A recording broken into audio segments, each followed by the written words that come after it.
Hi, everyone. Thanks for joining us and welcome to Ad Age Remotely. I'm Janine Poggi, Senior Editor here at Ad Age, and today I am joined live by Mike Raffensperger, CMO of FanDuel. Hey, Mike. Hi, Janine. How's it going? Thank you for joining us. That's going well. Thank you for having me. So before we get started, for those of you watching at home, if you have any questions or comments, feel free to leave them on our social channels and we will try to get to them during this conversation.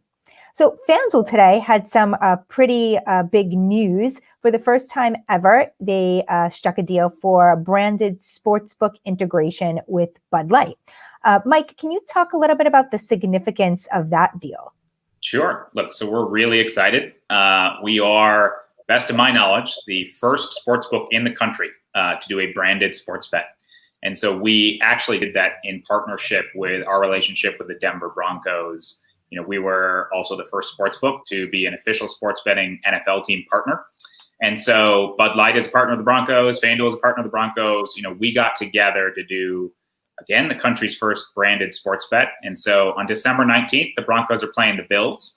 And we will be putting a Bud Light promotion together. They're going to help us activate in local market through point of sale and some other things. And what we're doing for all of our players is that if you bet on that game for somebody to win the money line bet, which really just means who's going to win the game, for every extra point or field goal that's kicked by the Denver Broncos kicker, you'll get $3. And so it's just a fun sort of added Plinko promotion that we're doing, again, in partnership with Bud Light as they're looking to extend their relationship with sports fans around the country. And this is sort of a test market opportunity in Colorado.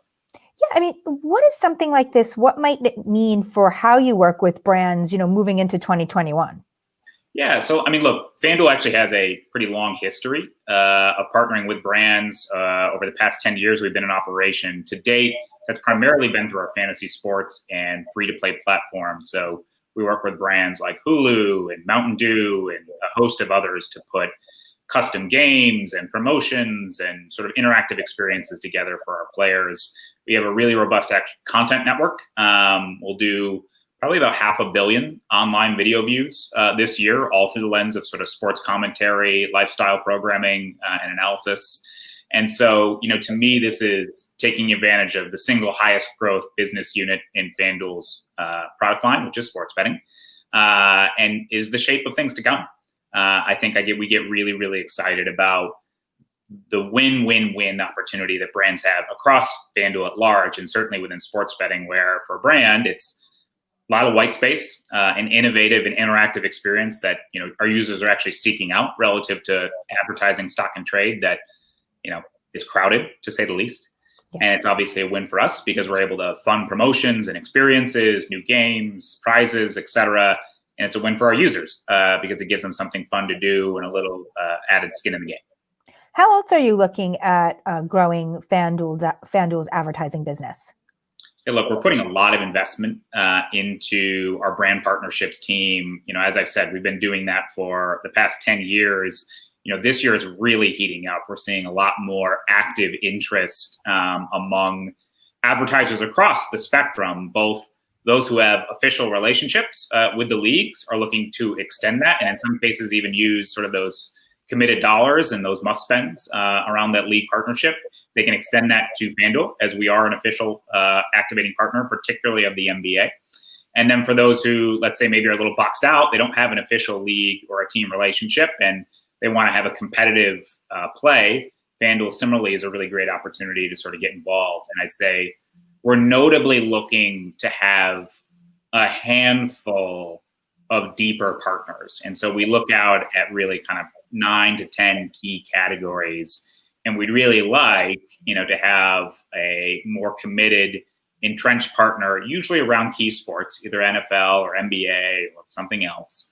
And how do we build a custom program throughout the year where our users can have that continual engagement, kind of a continual way of interacting with both the brand and with FanDuel around custom play experiences.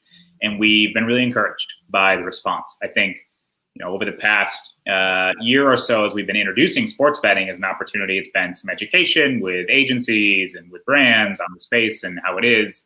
I'm actually starting to see that shift, really, even now as sports are coming back online, where we're getting more proactive inquiries, people reaching out to us, asking some questions. And so I'm really encouraged as I look at 2021 as an opportunity to keep expanding on the growth of our brand partnerships platform. What has been the biggest challenge in getting brands interested in this space? You mentioned education. Is it just pure knowledge and understanding of how the space works? What are you out there in the marketplace discussing?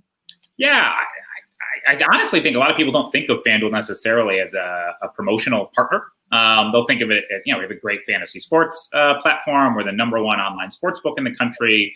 I don't know if brands realize we actually have a really robust promotional and partnership program with, again, custom prizing games, the content network I discussed. And so as that sort of white space and sort of in for a lot of categories, fairly uncharted territory is revealed, people get really excited. Because for brands that are looking to do something a little different, a little more interesting, more innovative with their dollars, particularly in something that has a really deep level of engagement. One of my favorite stats that I am probably guilty of over boasting about, but during NFL season, our users will spend more time in our app than they do on Facebook. And a lot of other marquee sports apps, I won't name any names because many of them are our good partners, but it's a really, really engaging platform. And in some respects, I actually describe FanDuel as one of the most successful second screen experiences in the world. A lot of companies have tried to create an experience that goes on this device that people use in tandem with watching TV. I think most have failed. A handful have succeeded. Twitter is one of them, and I think FanDuel is another. And I think that is what I really see as a vision for where I want to take the brand and where I want to take the company. And I think that tends to unlock something in a lot of brand and advertisers' minds on how they might be able to use FanDuel in a way they weren't thinking about otherwise.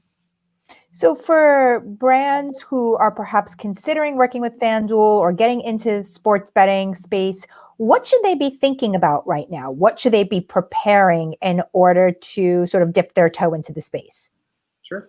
I mean, look, we typically structure things around sports or key sports moments. And so the All-Star game and the All-Star break around NBA is a really important one. The Super Bowl is obviously a really important one. And so think about, where in your overall relationship with sports, do you need to be making an impact? Do you want to make an impact? How does that align with your calendar? Are there places where, again, you are looking to either extend your official relationship with leagues or with teams? And can you do that in a more interactive way that can be hard to do and through just traditional sort of league sponsorships? Or is there a competitive play where you feel cut out of that relationship given some of your competitors' areas? And, is FanDuel a way to sort of get your exposure to young men with high household income, disposable income that are traditionally really hard to reach through, again, whether it's linear advertising, digital advertising. These are young and highly engaged men, and it's a really interesting platform to reach them. So what I would say. I'm Janine Poggi, and I'm here with FanDuel CMO Mike Raffensperger. Hi to those of you who are watching at home. John, Lindsay, Sergio, Zurima, Daniel, Jessica Lynn, Rosella, and Chara, thank you so much for tuning in today. And we have a question from Jessica on LinkedIn. What categories besides spirits do you see being eager to be a part of this type of opportunity? Yeah, look, great question.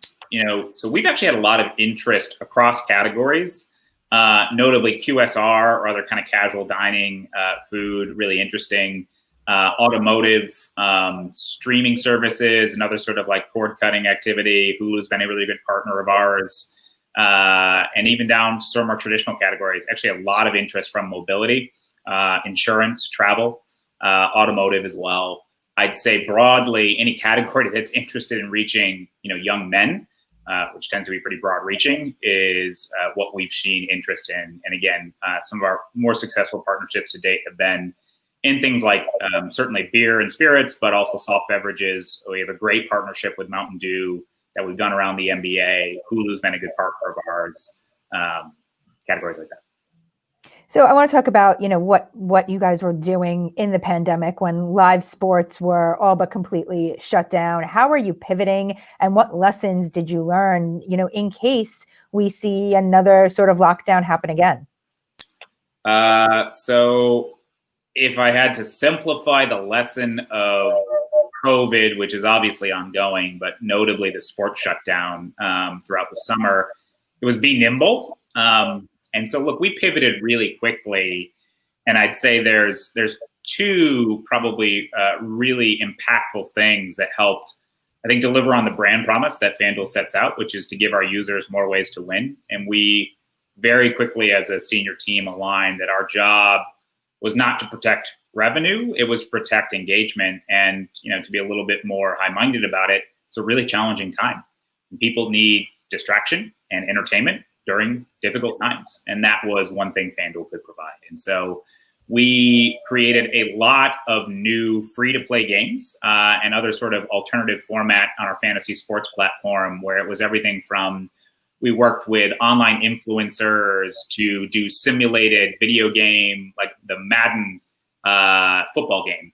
We would have simulated experiences in sort of bizarro world. What would happen if the Chicago Bears had drafted Patrick Mahomes? And you could actually play for free with real cash prizes to watch that influencer experience that bizarro world NFL simulation and play fantasy sports alongside that. We did a lot of reality television, so The Bachelor and Survivor and other kind of games where you could play alongside. For the first time ever, we introduced, political gaming. And so the first one we did was around the Democratic debate between Bernie and Biden. And each one had a series of buzzwords. And I think if Biden said the word establishment and you sort of drafted that, you got a point. And if Joe said the word malarkey, I think you got 3 points. And so it was kind of an interesting and fun game. We were really blown away and really thrilled at the response rate of that. Our user count and our engagements from a DAU and MAU perspective, to be honest, weren't that far off from what we would have expected with sports. And so that, I think, is something we're continuing to do, and we will continue, even now that sports are kind of back up and running. And on the sports betting side, I think we realized that domestically there was pretty much nothing going on. That said, globally, not all sports were shut down. Now, they weren't necessarily marquee opportunities, but things like table tennis, Belarusian soccer, and sort of, let's call them tertiary sports. We went out and we actually secured the streaming rights to that content. And so if you went into the FanDuel Sportsbook, you could actually watch those games being played and you could bet alongside them. And so fun fact is, during the summer months, the #1 bet sport on FanDuel was table tennis. That has subsequently fallen from its lofty perch, but it actually still has a decent amount of activity because, again, it's a great user experience where people can actually watch that content, bet alongside it. It's on fairly continually.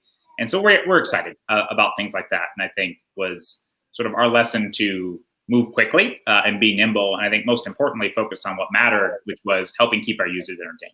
So will people bet on anything?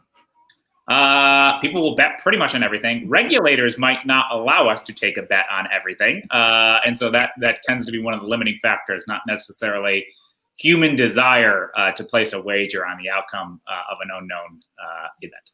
How are you looking at the NFL season, especially this week, given some of the news around the COVID uptick in cases, inside the NFL, postponing games and things like that? How difficult has it been to, figure out and manage the shifting of schedules? Not easy, but look, the leagues and the teams don't have it easy either.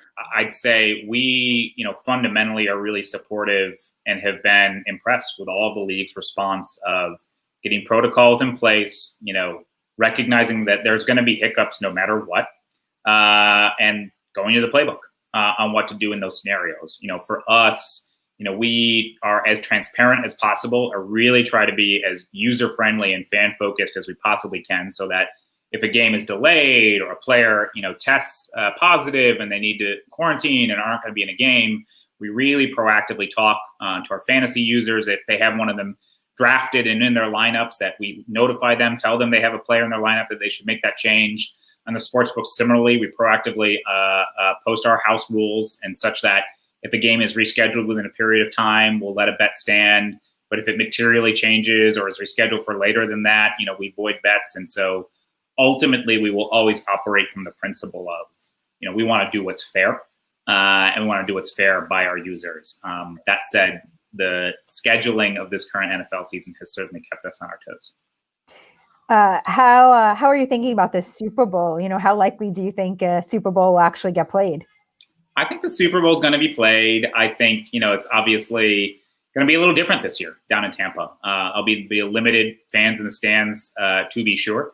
I think that the schedule may even shift as we kind of go throughout the postseason and making sure that all the teams kind of are able to get their games in and get the right schedule in place. But, I think regardless of sort of what happens or relative to what we were just talking about of how FanDuel operated, during the shutdown, we will be flexible. And what matters most is that we put entertaining, interactive gaming content in front of our users. And we have some really fun plans in store around free-to-play gaming, as well as sort of traditional fantasy sports and sports betting. And so we're very much in execution mode, getting ready. And we're, as always, we'll partner with the leagues and with our team partners to do what's right as more of the schedule comes confirmed.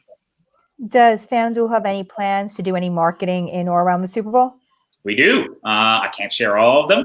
But look, the Super Bowl is the Super Bowl. There is no bigger moment in the sporting calendar where more people are engaged around sports.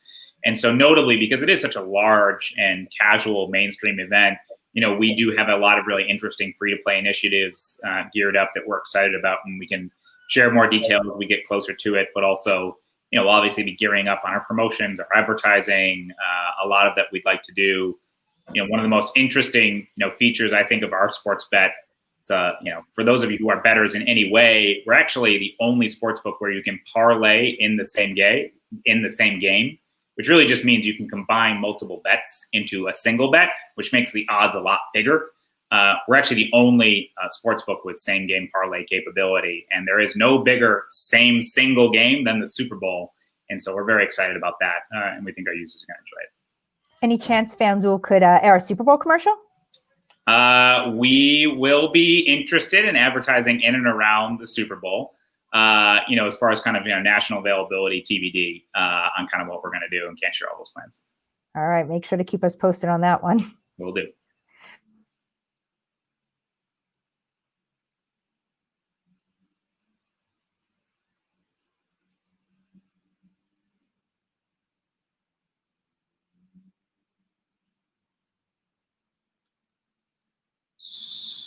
So I have lost your sound, Janine. I think you might be muted. Sorry about that. Yeah, I was muted for some reason. So we have a question from Justin on LinkedIn. How does FanDuel think about the rise of connected TV since the pandemic started? What type of experience is FanDuel looking to achieve with their target audience across channels, linear TV, connected, and even social media?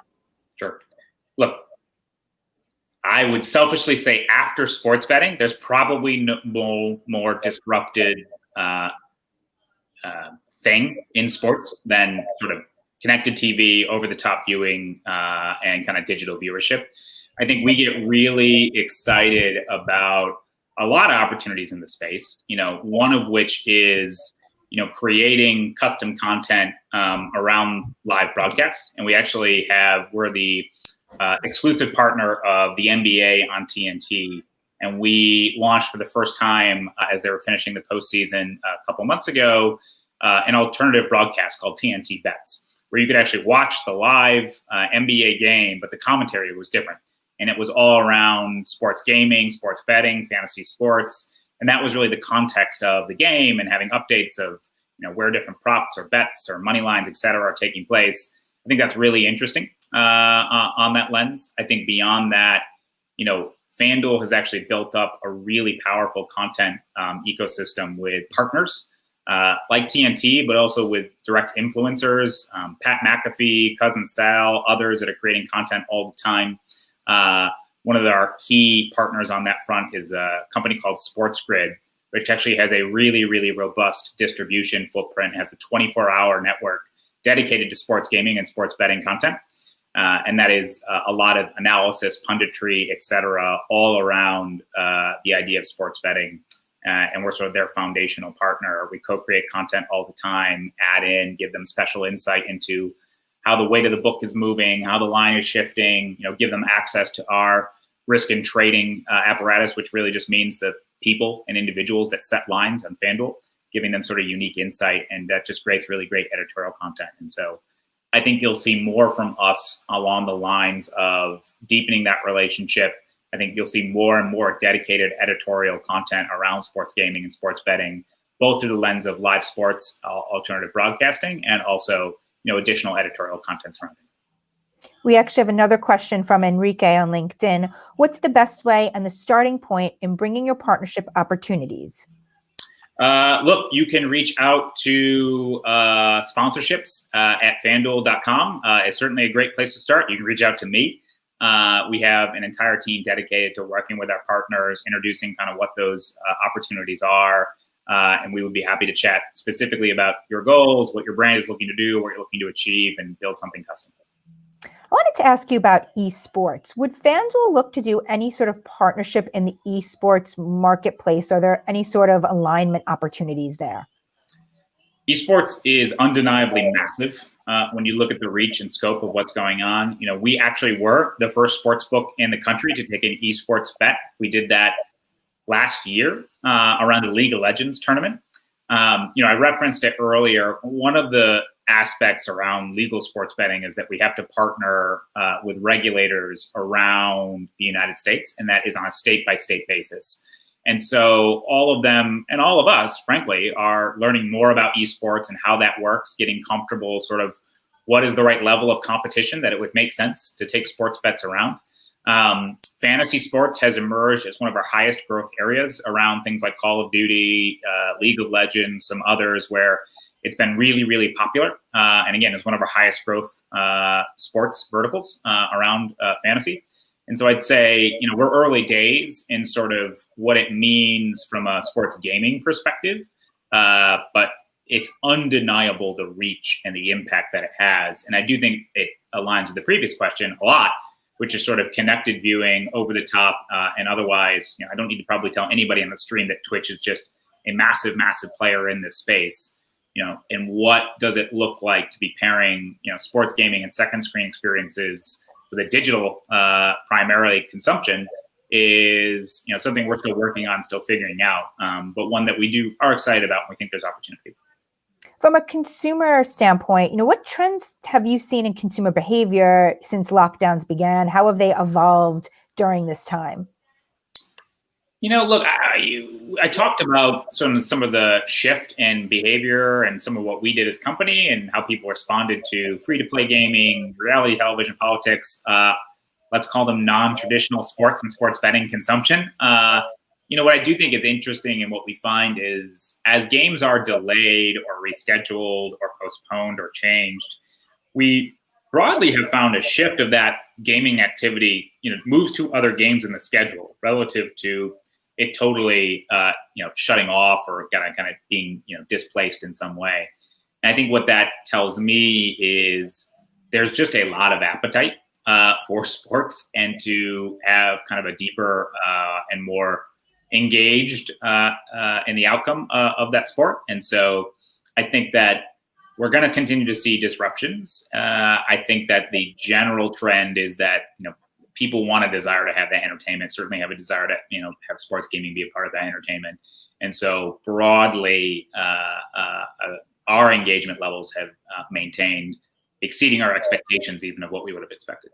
Is there any work being done to diversify the consumer base at all? Have you seen any trends in the types of people who are coming to play? Yeah, so look, we certainly are primarily men, but it's a growing contingent of women. I would say what we primarily think about, though, in segmentation is those who are historically already bettors. And so they may have bet, let's say, with a friend, or they had an offshore account, or they were using a gray market means to access betting. When a new state comes online, a larger percentage of the player base are people like that, who had bookies or offshore accounts. Increasingly, more and more players are those who have actually never placed a sports bet for, or truly just had a casual with a true friend, sort of wager on the line. And so I think thinking about how we speak to that audience, how we have the right educational materials on how sports betting works, what does onboarding look like, it is really important to me that FanDuel is a approachable big tent brand that is relevant to all kinds of players, including those recreational casual players, and that we make it comfortable, straightforward, simple, and easy to use as they try sports betting or fantasy sports for the first time. Can you talk a little bit before we wrap about some of the new potential opportunities for brands in 2021, what you're looking at, possible growth areas and things like that?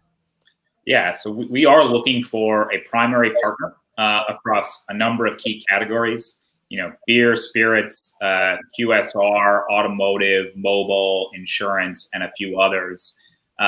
We have pretty active conversations in a few of those, but what we'd really like to do is create a year-long VIP program with our primary partner in that space, understand what their calendar looks like, what their goals are, and how do we create, usually around key sports or key moments in the sporting calendar, real ownership moments where they become a part and parcel of the platform and interactive experience on FanDuel. And so, I would encourage anybody who is interested to reach out to us and we can kind of start that dialogue. But we are in the process of sort of securing the initial slate of our 2021 partners and beyond. Great. Thanks, Mike, so much for joining us. Janine, thanks for having me. Thank you for everyone for tuning in. And as always, thank you to our Ad Age crew, Alfred Mascaroni, Anna Sakula, Max Sternlicht, and Elise Liffring for making this live stream happen. For more episodes of Ad Age Remotely, you can go to adage.com/remotely. Thanks, everyone, and see you soon.